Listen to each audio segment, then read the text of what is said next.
Well, hello everyone. I'm Alvin King, and welcome to a new episode of He Said, He Said, He Said, a look at the world from a seasoned black man's perspective. It is Friday, February the 19th, and welcome to our live show.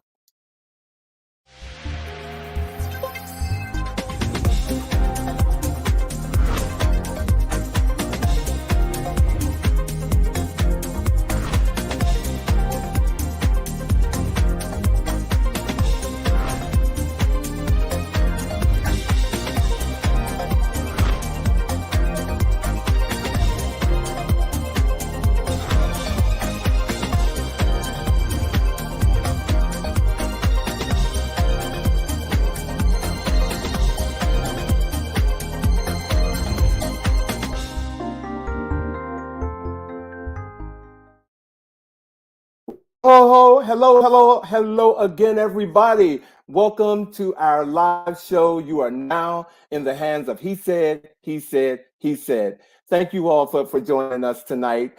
Um, you know, this is a long weekend, and everybody was expecting to, go out and have dinner and do all that. But it's going to snow in DC. Tonight, we are expecting 2 to 4 inches of snow. Can you believe that? I thought we were over it. I thought we were through with it. But tonight, for President's Day weekend, we are expecting snow. So whatever you do, be safe out there. But you are with us tonight, and we are so glad that you are in here. How was everyone's Valentine's Day? Was it good? Did you have a good Valentine's Day? I did.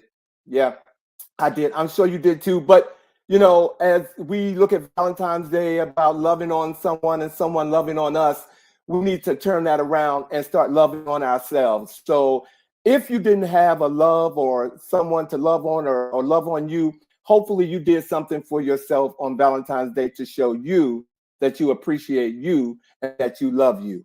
All right, about our show tonight, ladies and gentlemen. In the art of it, where we highlight promising young black actors and singers and writers. Tonight, you're going to meet singer, actor, and writer Roderick Davis is going to be with us tonight, ladies and gentlemen. We're so glad that he is with us. Cannot wait to talk with him. And we're looking forward to a great show. And for those of you who follow us, we are about to embark on our third anniversary of He Said, He Said, He Said, ladies and gentlemen. Next week will be our third anniversary. We will tell you more about that. But 3 years, can you believe how time has flown? Yeah, but it has. And as we all know, it is Black History Month still. And, we want to make sure that we recognize that. And for Black History Month, I wanted to find something that happened on this day in Black history. And on this date, February the 16th, 1970, Joe Frazier knocked out Jimmy Ellis in New York to become the world heavyweight champion of the world. Joseph William Frazier, nicknamed Smoking Joe, competed professionally from 1965 to 1981. He was also known for his strength, durability, formidable left hand, and relentless pressure fighting style that was the first boxer to defeat Muhammad Ali, ladies and gentlemen. Yes, he was. He had 27 knockouts, 32 wins, 4 losses, and 1 draw. And it was Frazier, when he retired from professional boxing, he became a community leader and advocate for youth by opening a boxing gym to keep youth off the streets in Philadelphia. Known by boxing critics and fans as pound for pound, one of the greatest fighters of all time. Today in history, ladies and gentlemen, we are saluting Joe Frazier. Yes, we are. And last, before I let you go, ladies and gentlemen, I want to use this platform tonight to bring some awareness to, something that's really killing us right now, literally. Gun violence is taking us out of here, ladies and gentlemen. And, as much as we've had, this week was kind of the worst for me. I mean, in 1 week, I didn't witness it, but on the news, I saw a woman was walking her child. A group started shooting. Her 1-year-old child was killed. On February the 11th, a shooting occurred in Lakewood. at the Lakewood Church in Houston. A woman walked into Joel Osteen's church with a gun and a child and shot up the church.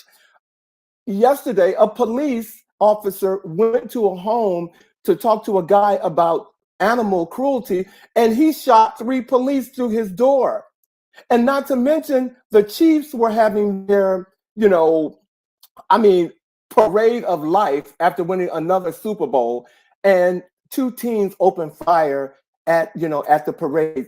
It is horrific. I don't know what to do or what to say, but I want to use this platform to let everyone know you need to think about gun violence and what you can do, because it is taking a lot of us out of here, ladies and gentlemen. Okay, I'm gonna get off that soapbox, but please protect yourself. And again, do what you can about gun violence. So if you guys are ready, let's get on with the chat, get my guys in here.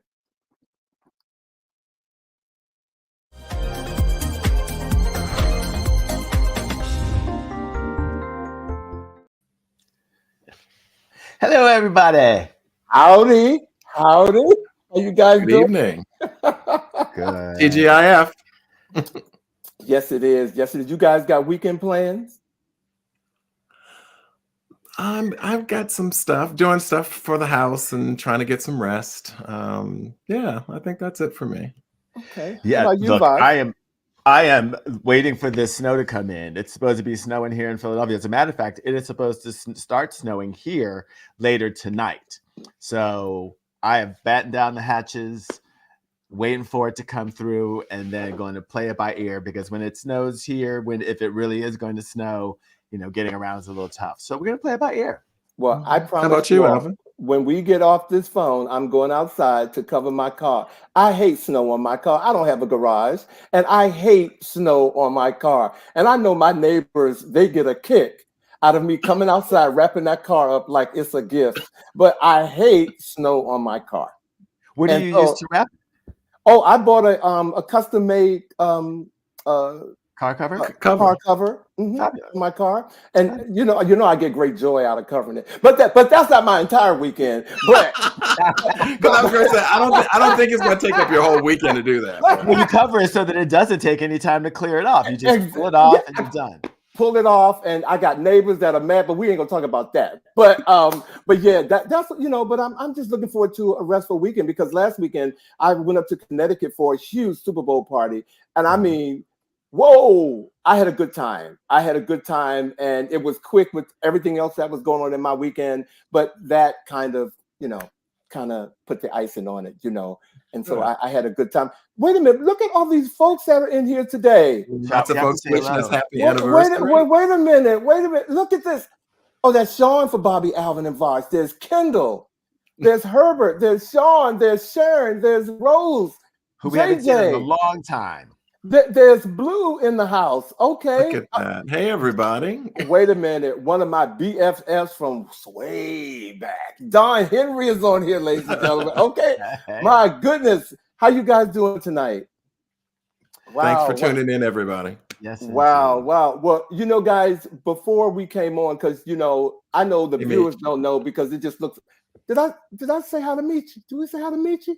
No, but it just popped up again. There she is. Hey, Michi, how you doing? Right before we came on, ladies and gentlemen, we got news that the New York Letitia James. I'm so verklempt over her and what she's done. I can't even. She is the No,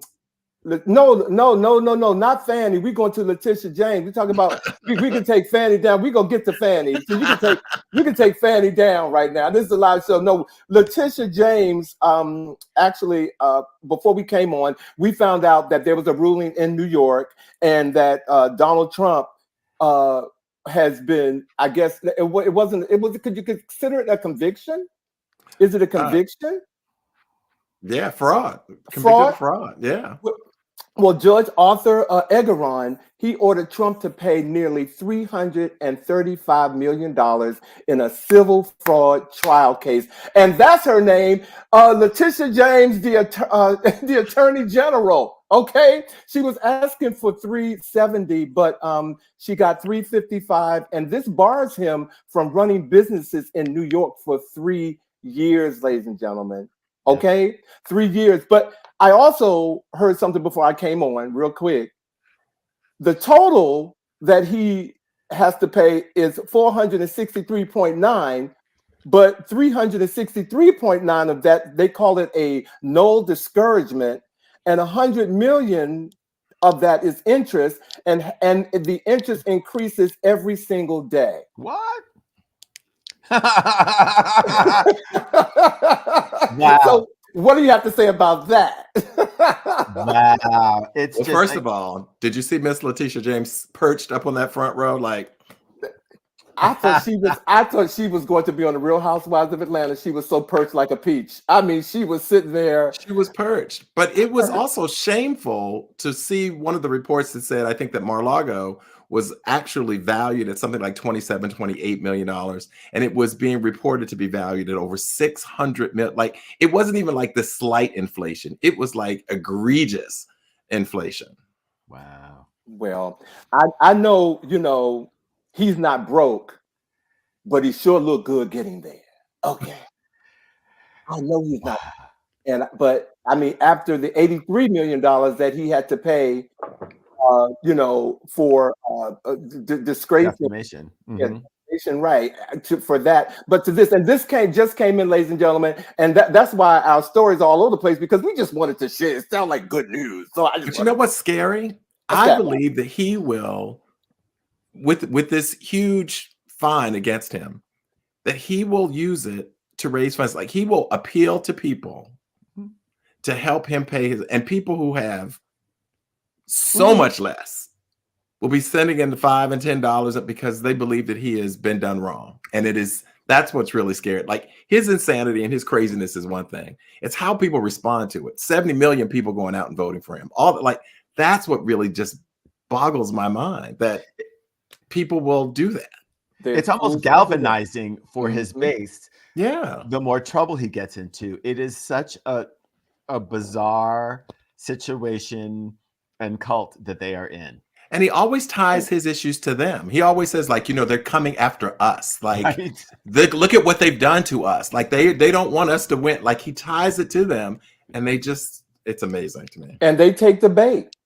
Okay, and they take it and like you said, Bobby, and pour more money into him. Blue said, get these Republicans out of the House and Senate and get some gun laws. Thank you, Blue. We're talking gun laws. And hello, Vincent. Hello, Marlon. Marlon is here. And Marlon said, leave it to Black women to take Trump down. Come on now. Come on. They are going after him and are relentless and not taking any mess at all. Well, Marlon said it. Speaking of Black women, and now we need to talk about Fannie. I didn't want to talk about her last week because I wanted Fannie to at least the trial to begin, or whatever they were trying to accuse her of. But for those of you who don't know and been under a rock, Trump and 18 other defendants are facing racketeering charges in connection with the alleged attempts to overturn the 2020 presidential election in a case brought by District Attorney Fani Willis and her team.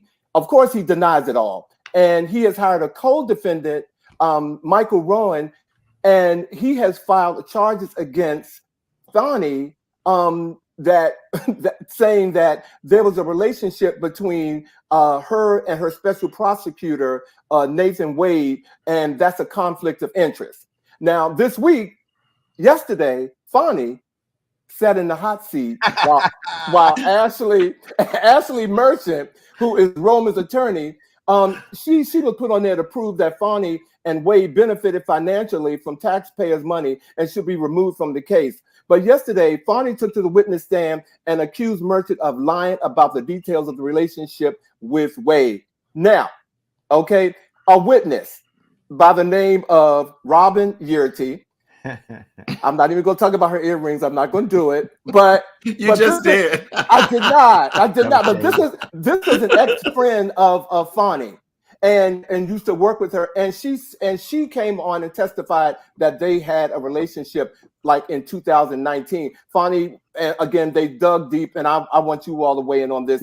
They dug deep into her personal business, and Fonnie just went left. She went left on them. And I do have some quotes, but I want to get you all in here to talk about what's going on here. Okay.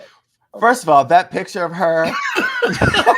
It says everything. It says everything. Everything. She was not having Not anyone feeling who it. had a black woman or a black mom, black auntie in their life knows that look. That And they pose. should have backed down, and they did not. And she, at one point, they were like, "We need to take a break." And when they came back, they're like, "We have no further questions." Baby, she went in on them so hard, and you know, we all know how it feels to be attacked. Mhm. You know what I'm saying? We all know. Everybody, including you viewers, you've been attacked by something, and you just have to put that shield up to say, "You will not penetrate me." She had that shield up, and I mean, every time they came at her, even in the most personal ways, where they attacked her, tried to make her look like, "Well, you don't have any money. You only, went out with him so you could benefit financially." And she had to come out her mouth and say, "I don't need no man." She literally said, "I don't need no man for that." She did. And the only man that she needs is her daddy. Her daddy was the only person who poured money into her. And her daddy was on the witness stand today, and he turned it out too. Yes, he said, "I told my daughter to always have 6 months worth of finances in her pocket." In her pocket. Present, not in the bank. Present. Accessible. Present. They were present. Brilliant. So I have a question. Mhm. Because look, don't be no coworker, say you my friend, and then people say, "Hey, what do you know about them?" And you just like, I need to ask y'all, if y'all get called and somebody say, "What do you know about Vibes?" What you got to say? Oh, you asking me personally? Yeah, I'm asking you right now because I need to know. Oh, you already know. I'm serving a big old click. Get the heck off my phone. You know how I roll. No.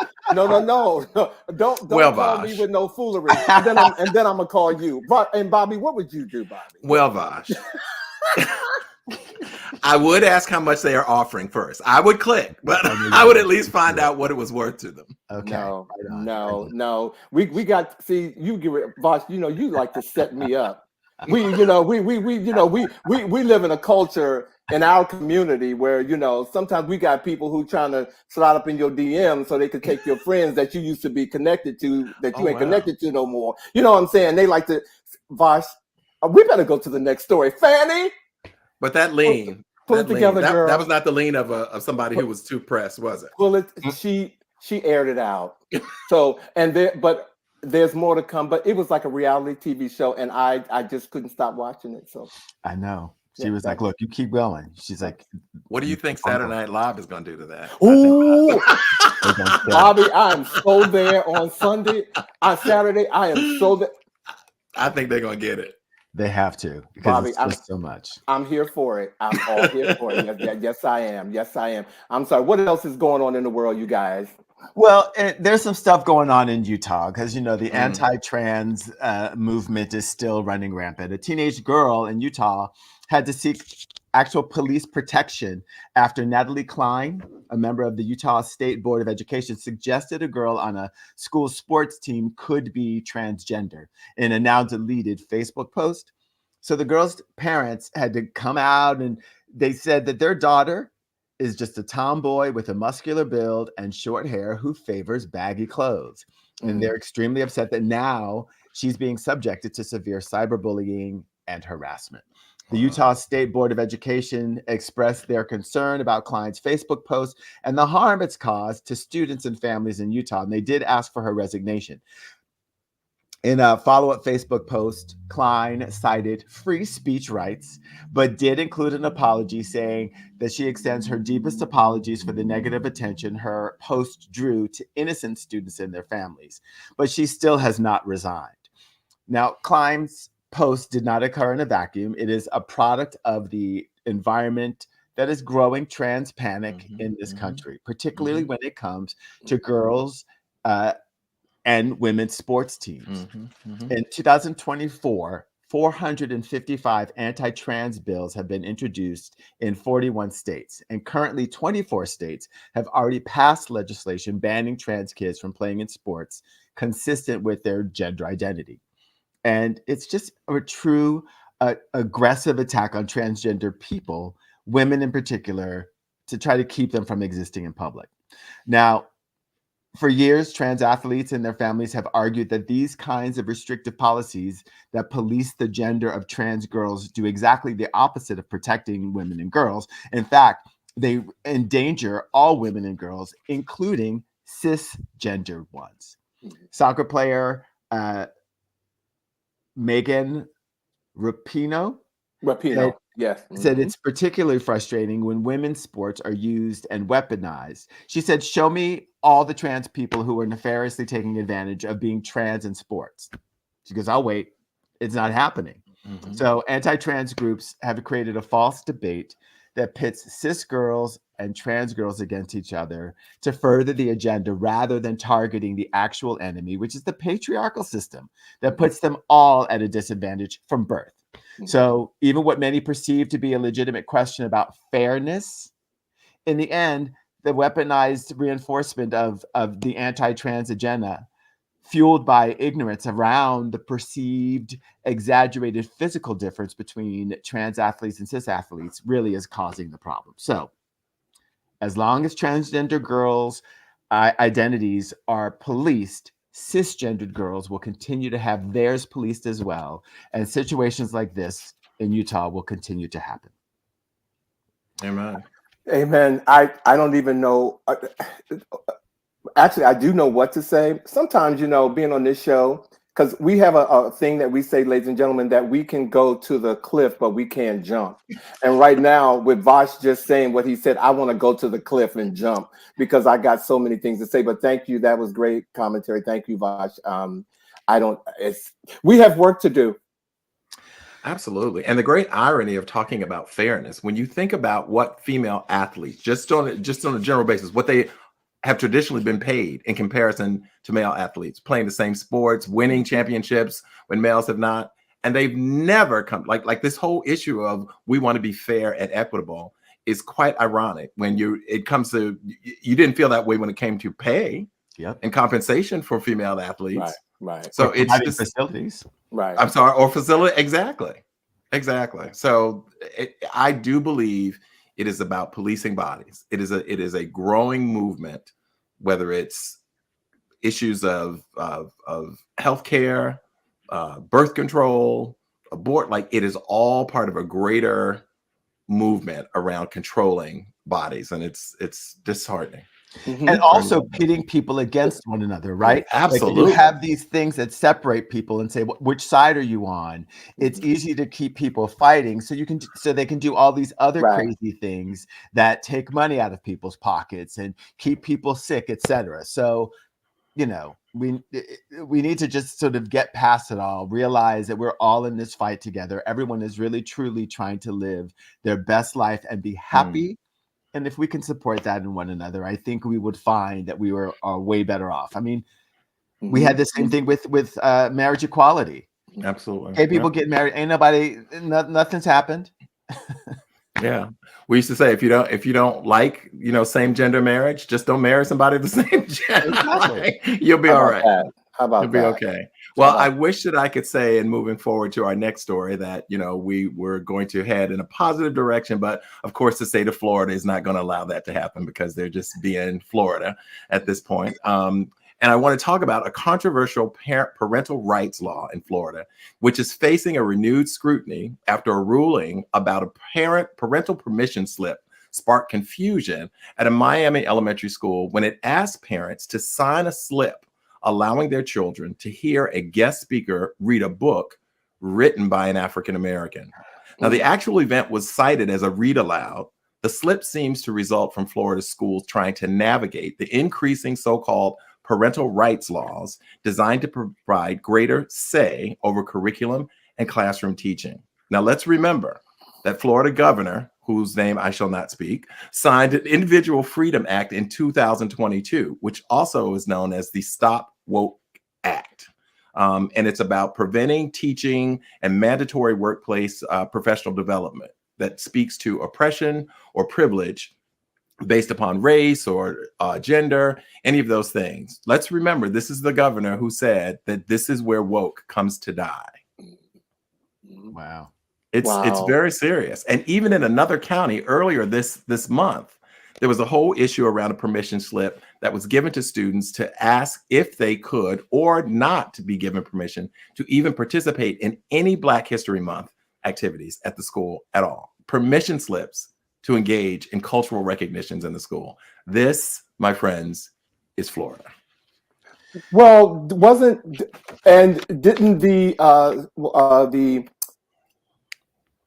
he is head of education. This person, Manny Diaz. Yes. He has come out and said that he has offered an apology for what has happened and how that letter went out. Now, I don't know if he's going to get something that Ron DeSantis has done, but he has come out and said this was inappropriate. It wasn't supposed to happen, and he has offered an apology. I haven't seen anything further on the news in result to him saying that. Yes, you're right. But this is crazy. He did come out with an apology, yes, but it still speaks to the fact that everyday educators who are so operating in such fear that every time they do something, because you remember, if we covered on a show a while back, you remember the teacher who tried to show the multicultural film and she got in trouble. She almost lost her job, actually, as a result of it. So educators around the country, and Florida is serving as a basis because a lot of the legislation that's being passed also is defunding public spaces that promote diversity and equity and inclusion. And Florida is not by itself. Texas has got some things going on. And so, but Florida seems to be right now the front runner and really trying to model, if you will, what can happen in other states and so forth. But you are right that the education secretary did offer an apology saying that he felt that this was unnecessary and going a step too far. But it begs the question as to whether or not schools have this right to be able to do that very thing. And had it not gotten the public press that it got, schools would still be struggling with that. So there's a difference between the I guess the legislative response, which is good to hear that there was an apology, and the day-to-day that's happening for educators in Florida and in other states right now. It's a very interesting time to be an educator who is committed to a multicultural, diverse teaching practice. Well, I told all my friends, move out of Florida. I did. If you have kids, just pack them up and go to New York for a minute. Just get out of Florida. But no, I'm only kidding. But Florida is not a good place to be, in my opinion, if you're raising a child of color. Or want to raise any child that is not cisgendered and white. Right. Come on. It's a challenge. It's a real challenge. Very dangerous. I mean, that's why Dwayne Wade and Gabrielle Union, remember, they got up and moved. They did. They were like, we are not going to submit our child to this on a daily basis. So it's just a sad commentary, but we have to get out and vote. It reminds us about the importance of voting. It reminds us of utilizing our voices to really speak up and speak out against these types of discriminations. We also need more people to run for office. We need really good people to run for office and to get on these school boards, because that has been targeted and has been almost dominated by these super conservative people. And it's just absolutely. Wow. Well, this is true. This next story, since we are talking about kids and how they're being treated in Florida, the media is blowing up with kids now taking to what they're calling tweens. They call them tween skincares, and how these kids are now, the internet is saying how these kids are now, they're called Gen Alphas, I'm sorry, and they are all about their skincare, and they're going out and they are buying expensive products to use on their skin. Some products are like $50 and up to $100 to clean their skin. Now, I'm going somewhere with this because, first of all, they're 13 years old. So where are you getting that kind of money to go? I know what my skincare regimen is. Okay, and they have a viral post complains that about kids and tweens, mostly girls, behaving badly in Sephora stores, making messes and saying rude things to shoppers. And some of them are reacting, just holding court and making it difficult for the shoppers. These are these young kids. So my question is, I'm all about good skincare. And I don't want to just say it's the girls, because I've seen some young boys these days. Young boys don't even smell the way they used to anymore. They you would go past a 13-year-old after football practice and you'd be like, well, damn. But now, no, they are using products, and they're taking care of themselves too. But anyway, where are the parents while all this is going? The parents are complaining about their kids, using all these all these facial and skin products that could damage them. But how are they buying them? How are they buying them if they're not working? The parents have to be buying them. It's like parents who complain about their kids playing video games and they're the ones buying the video games. And I should point out, if I'm not mistaken, the child that was in the visual that we shared, that's one of the Kardashian girl. Like, that's Kim Kardashian. Her that's daughter, Northwest, West. I think. Yes, that's Northwest. Right. And there you have it right there. You put someone like, with the kids being online and looking at social media, Kim Kardashian's daughter come on there saying, look, I'm going to do this because I'm going to look like mommy in 10 years, and you need to buy this.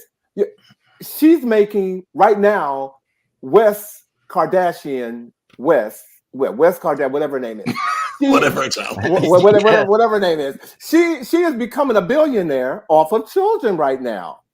Well, yeah, because what they do is they go online, they have their accounts, they do their thing. They might be getting paid just by making these. Absolutely. She probably is now. Yes. Right. Well, I again, where are the parents? And I see, and I mean, this story has been dominating the, talking about these girls and kids are going to get this makeup. It's making them feel less about themselves. It's, some of them are committing suicide because it's very concerning. It's very concerning. But where's the parents? Yeah. Very concerning. And I'm off that high horse. Okay. But with the cowboy hat. Very nice. Very nice. All right. Well, even though this past weekend I did not personally watch the Super Bowl, because you guys know I'm still boycotting given the Colin Kaepernick situation, I did, of course, chime in just to see the much anticipated halftime Super Bowl extravaganza. And I obviously wasn't by myself, because reports are that 123 million viewers took in the halftime Super Bowl show. And you should know that that is the biggest viewing audience since the landing on the moon. Okay, all right, Alvin. Okay, what Alvin? He's giving us the finger. Michael Jackson was 133, and they had to take down Usher's Twitter page because he put it out there, and Michael Jackson's fans. So I have inaccurate information. Well, not because it's not your fault. It's because you don't go on Twitter. Okay. I don't. I don't. Or X. Okay. But yes. I don't. Yes, but that's okay. I got this from a pretty reliable. I'm not going to say the news source that I got it from, but it is a very reliable source that said, "Oh my gosh." So Michael Jackson was higher. Corrected. It's not you. I look. I'm sorry. I had to get it out there because where I'm going. But go ahead, Bobby. I thought it was a pretty reliable. But in any case, there were 123 million people watching this halftime show. This star-studded halftime show that included Alicia Keys, Ludacris, her, Will.i.am, Little John, Jermaine Dupri, who I don't know if you saw the show, but Jermaine Dupri had on the most interesting Lord Fauntleroy kind of outfit going on. And not to forget, he was surrounded by the Southern University Marching Band. Yeah. The 13 minutes took us through a a cross section of his career, everything from yeah, you got it bad, included some really incredible stepping from my fraternity brothers, the Kappa brothers, who were behind him with the cane. There were even some poles swinging going on up in there. So there was a lot going on.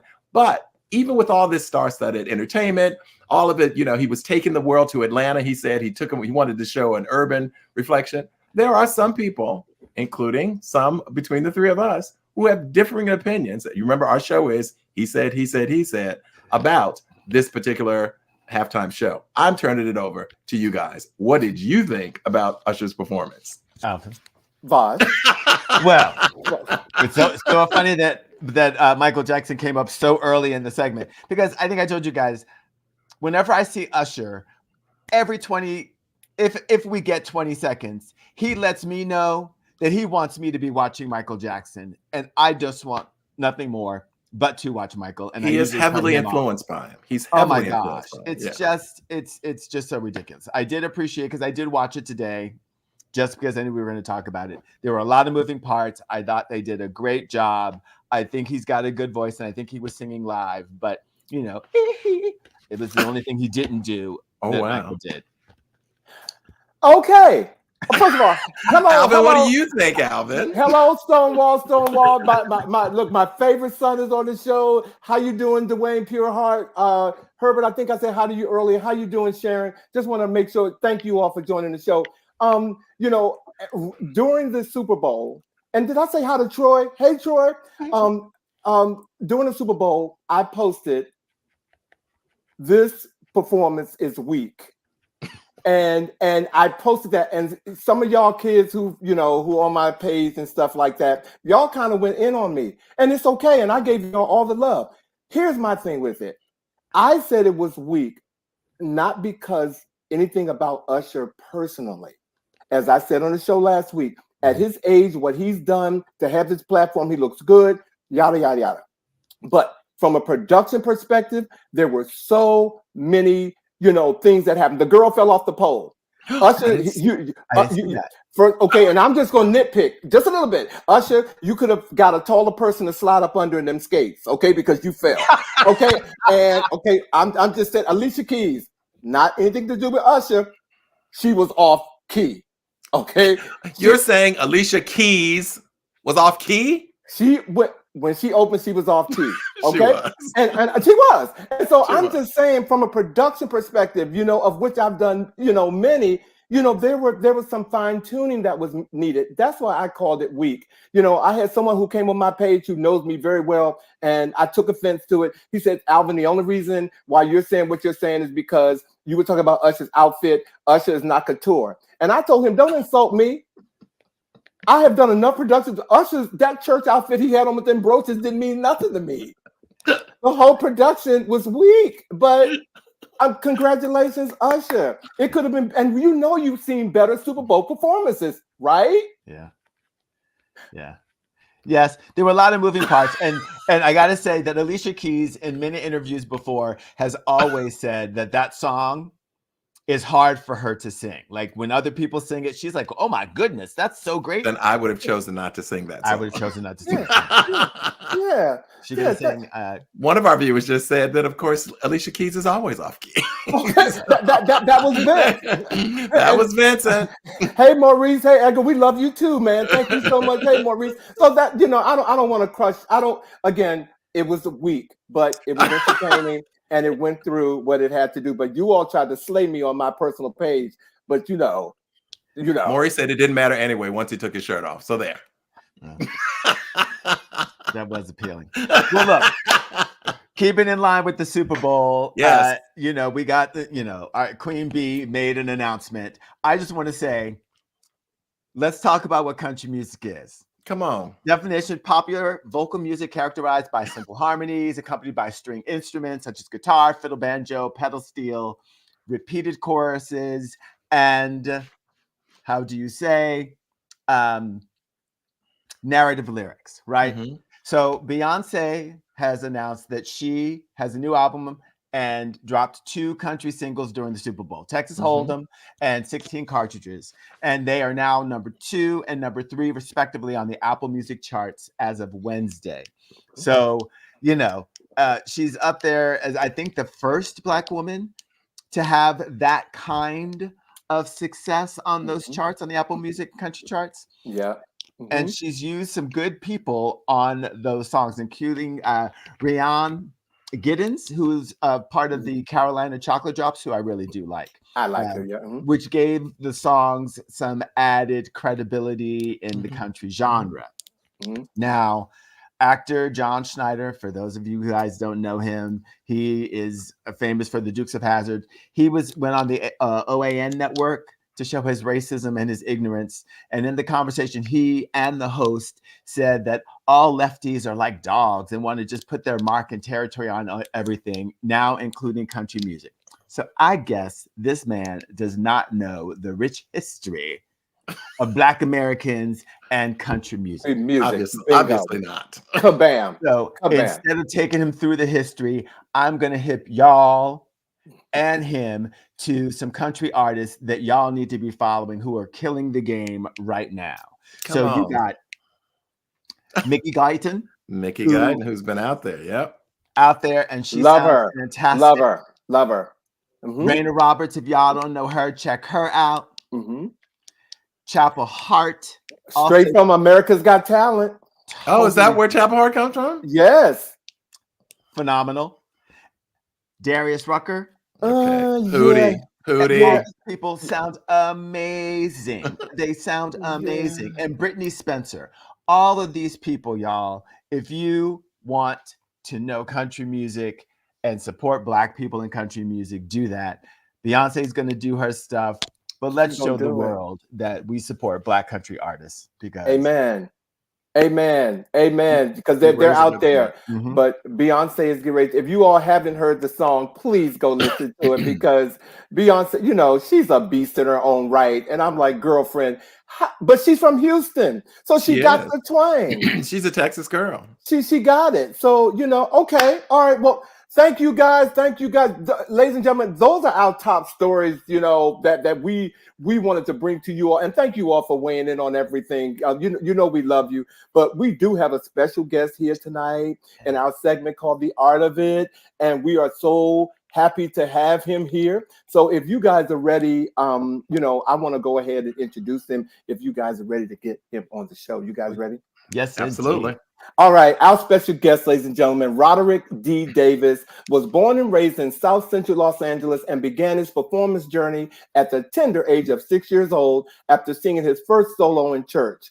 Following the careers of his favorite actors like Macaulay Culkin, Jaleel White, Martin Lawrence, Will Smith, Jim Carrey, Roderick decided that he would attend Clark Atlanta University, where he received his BA in theater arts. He moved back to LA, landing roles on Insecure and scripted podcast Fruit, also by Issa Rae, as well as his residency at the Vegas The Show at Planet Hollywood on the Las Vegas Strip. Roderick is now living in Atlanta, taking parts that speak and move his soul. But tonight, he's here with us on He Said. Ladies and gentlemen, please welcome Roderick Davis, please.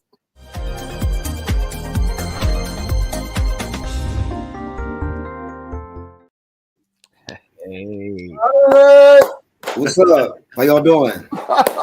Wonderful. How are you doing? I'm good, man. Thanks for having me. How you guys doing? It's good to see you. Good to see you guys as well. Thank you. Good to see you. I follow you on Instagram, and when I got the call that there was a possibility of having you come on, I had to put on my cowboy hat for you, Roderick. I did. Well, I appreciate it. Thank you. Thank you, man. I really appreciate that so much. Yeah. Thank you. Well, I'm going to kick off, our interview with you, Roderick, and I'm going to put it on you. So I want you to take about 90 seconds and tell our viewers, who is Roderick D. Davis? Who is Roderick D. Davis? Roderick D. Davis is a dreamer. Roderick D. Davis is a believer. Roderick D. Davis is someone who believes that anything is possible if you work towards it. You never stop believing it's possible, and you give 100% no matter what. You just never stop going. That's my thing. I wish you had a He Said cup, because I would definitely tell you to We're take a raising sip on them. that, because I raised We're that raising to you. them. Thank you so much, my brother. Welcome again to the show. Thanks for having me, man. Thank you. Roderick, we have heard about your career and some of these incredible roles that you've been able to land over time and so forth. When did it? And I know you started early, Yes, very sir. young, but Yes, tell sir. us a little bit about the start of your acting career.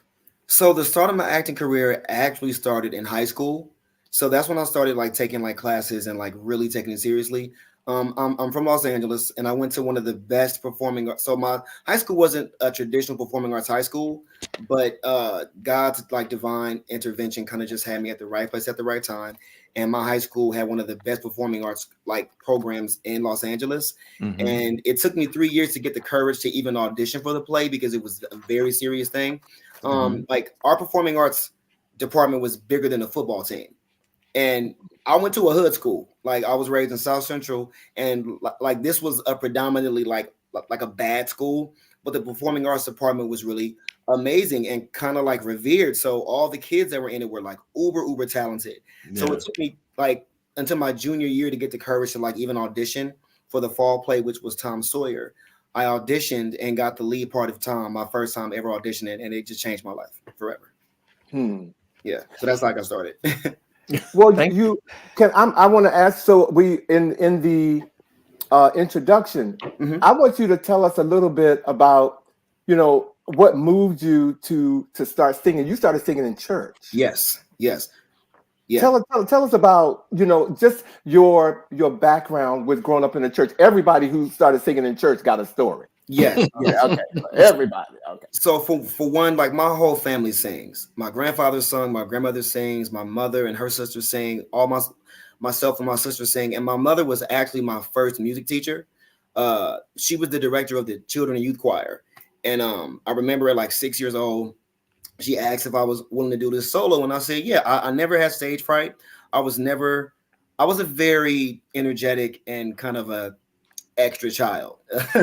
So I knew at some point I would find my way to acting and performing arts. And I remember the uproar from the church audience after I sung, and I was like, oh, run it. This is me. My name's been all over it. So that's how I got started. Like, I have to credit my mom for really kind of planting that seed and just kind of being around music and the arts kind of like my whole life. From like a very early age, I was introduced to that stuff. So yeah.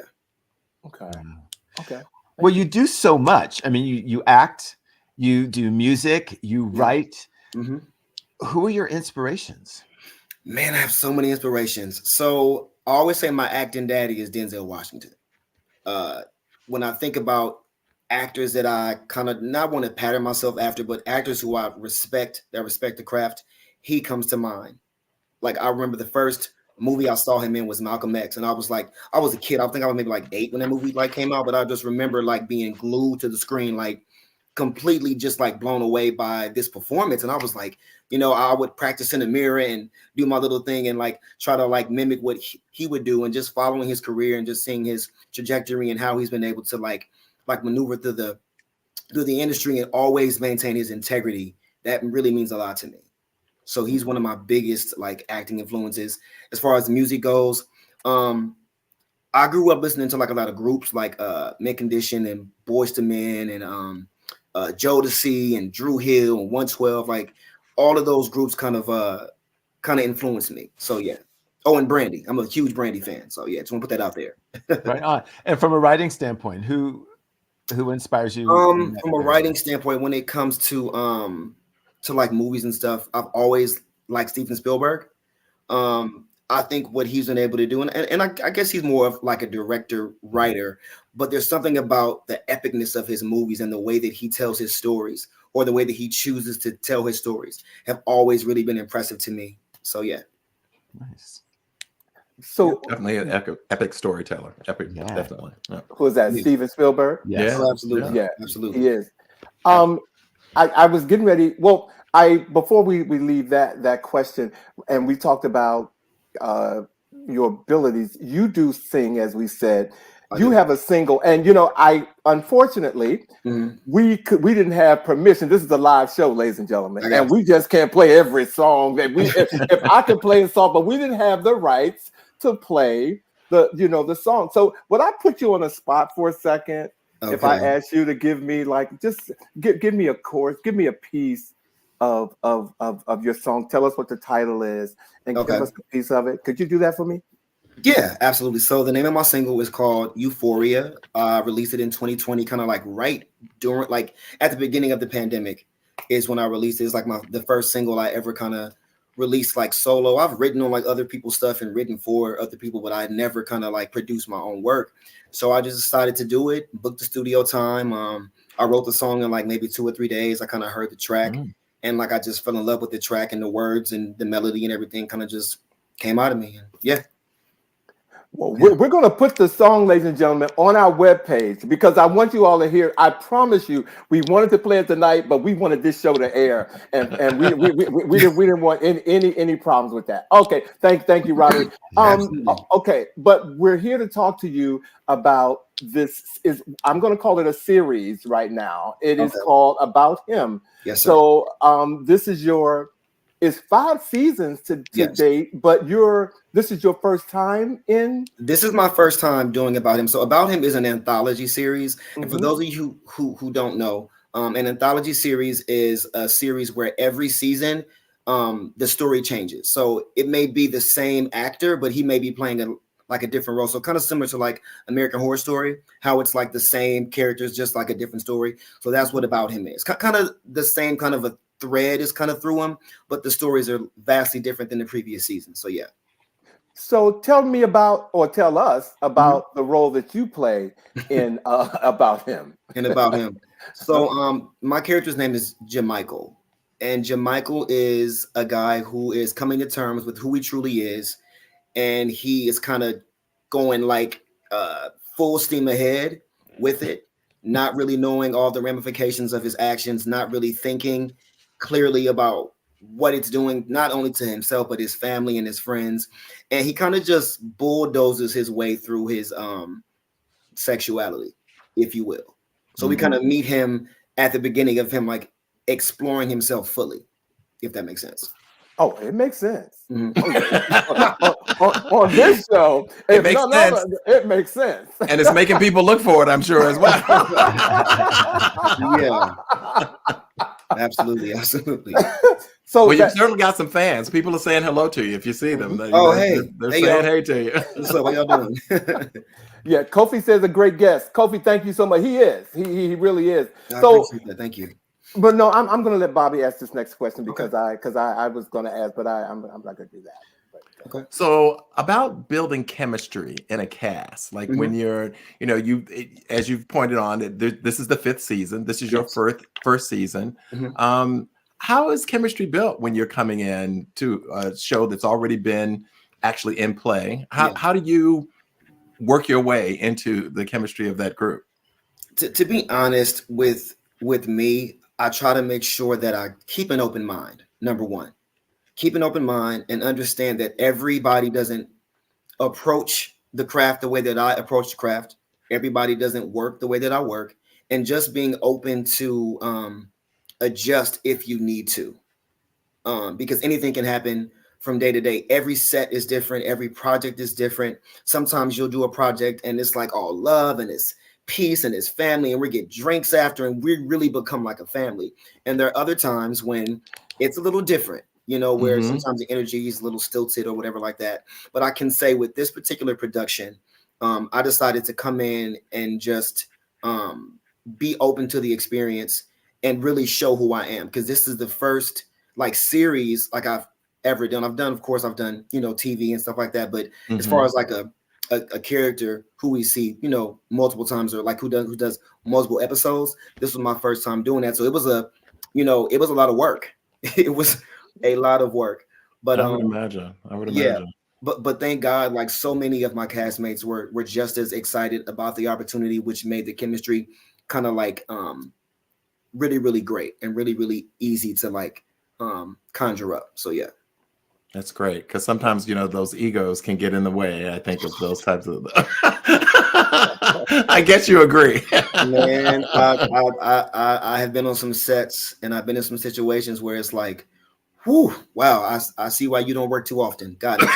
Got it.